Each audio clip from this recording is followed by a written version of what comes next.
Hi, we're going to be learning about different ways we pay for stuff, and this video is to teach you about paper types of money as opposed to plastic or electronic types of money.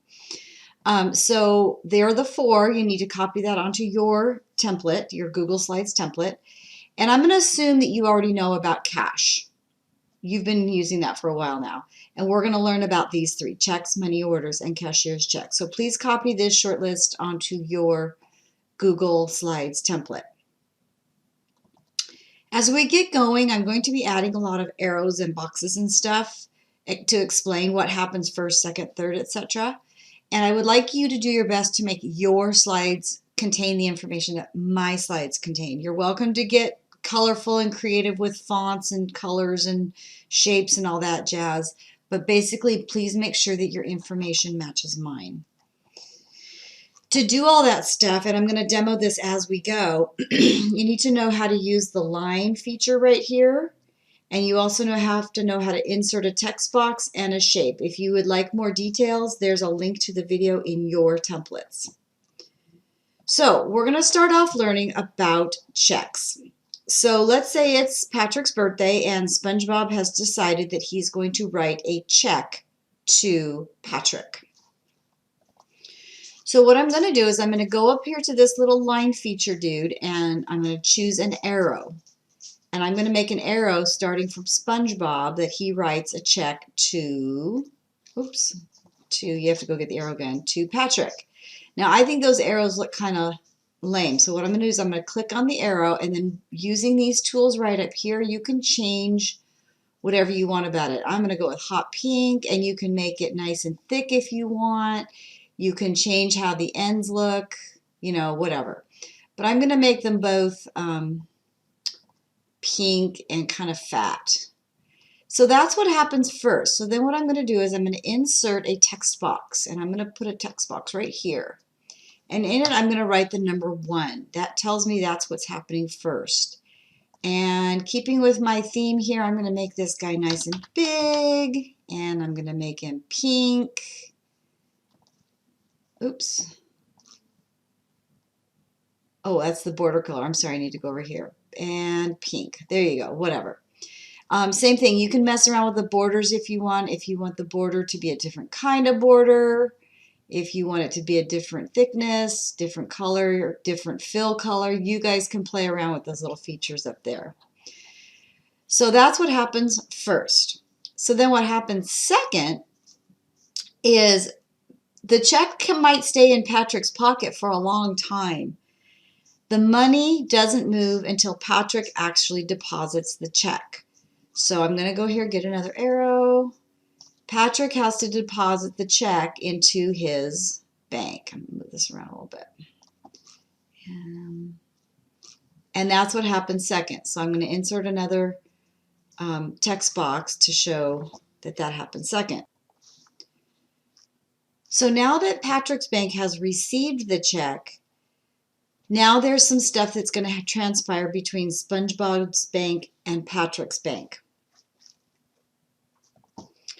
Okay, so what happens is Patrick's bank electronically sends the check to SpongeBob's bank, and then SpongeBob responds by electronically sending the money to Patrick's bank. Now, you might notice that I'm not adding words to this slide because I want you to work on your listening skills. So what you're going to do is you're going to go to this next slide.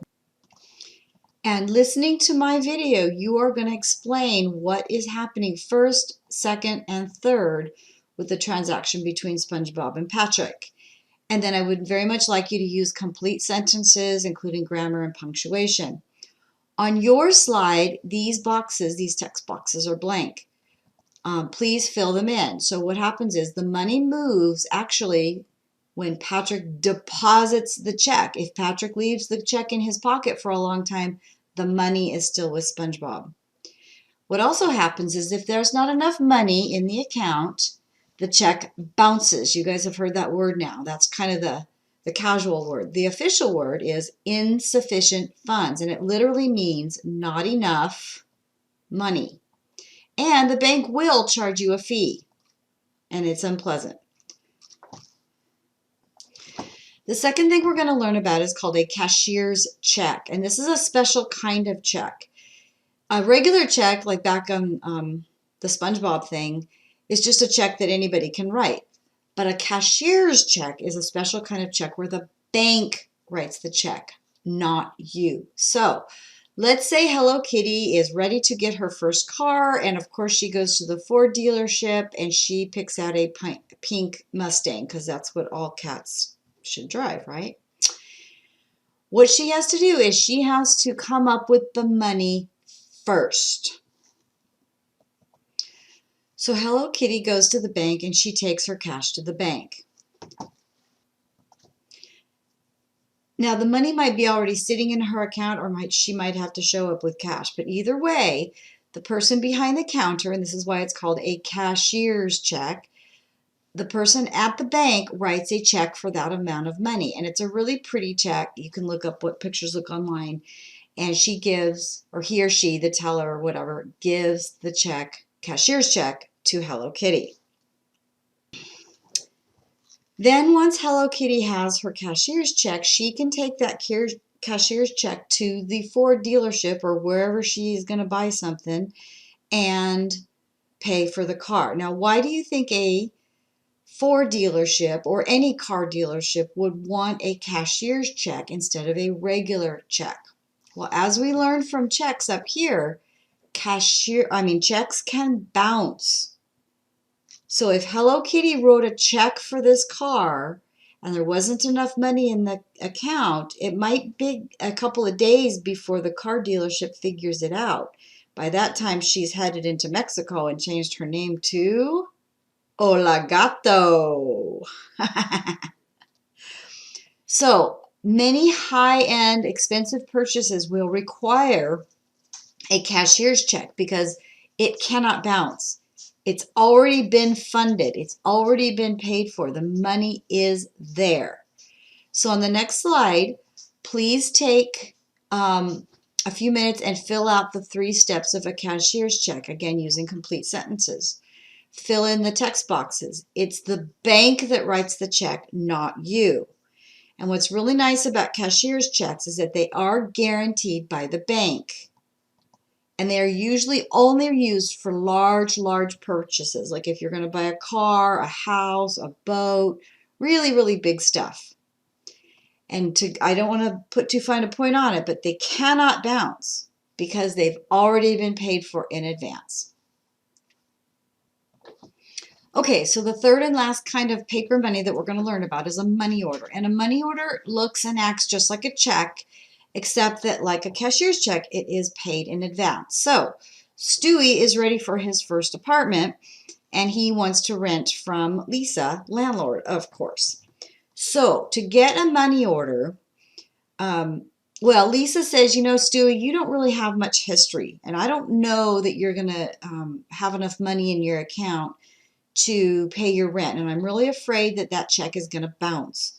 Because if it bounces and you've already been living in there, it's going to be really hard to kick you out. So I want my money ahead of time. I want you to write me or go get me a money order. So Stewie has to come up with the money for rent.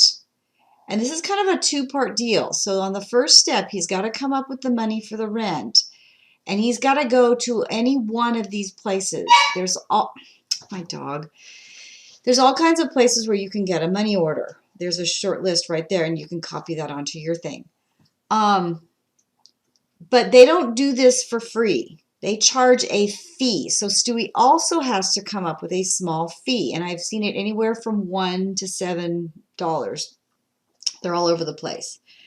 So once Stewie comes up with the money and pays the fee, whoever's behind the counter at any of these places that he chooses to go will write the actual money order and give it to Stewie.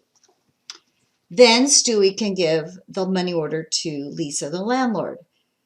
Now, on the next slide, please write the steps. And then it's really important, again, to know that a money order cannot bounce because it's paid in advance. And here's the nice thing about a money order is you don't have to have a bank account.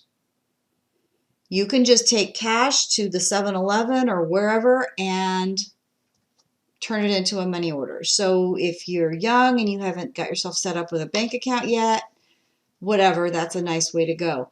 A lot of landlords require this because, like I said, it's really hard to get a tenant to move out once their check is bounced. And it's not like they can return the time because renting is about time. Okay, you guys, that's it. Make sure you make your slides nice and beautiful, complete sentences, capital letters, yada yada. See you later.